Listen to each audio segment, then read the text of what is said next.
Kei te ino i tetahi tūmuaki kura i whangārei, kia tuku ngā mātua i waratau pātai ki aia mo te kōwhiori, te kanoārai, me ngā tikanga o te kura mo te mate uru tānei.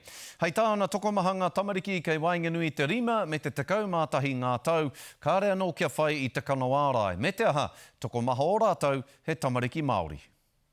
He pāhara keke te hapori o te kura o Hora Hora.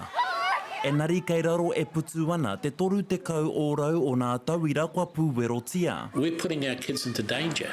You know, people think if we keep them at home they're safe, but they're not. Kei te ino i tēnei tumuaki ki ngā mātua mo te haumarutana o tōna kura mai te omikona. You might believe differently about vaccination, but what happens to your child if you are wrong?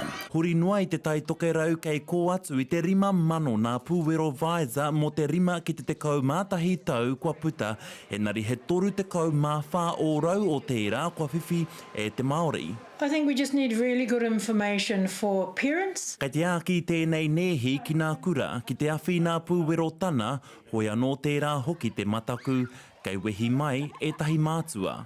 Vaccines in school right now is not a safe place. And it's not a safe place because the adults are the threat. Tērā hoki te whakaaro ki awhi atu ngā marae. You'll get better buy-in if the marae and the community through the marae invite the district health board in to vaccinate the children. He rima te kau nā kura pērā ia Hora Hora kei te arotake i tēnei kaupapa me te poari hauora arohe kia hiki ake te pūwero mo nā tamariki Māori.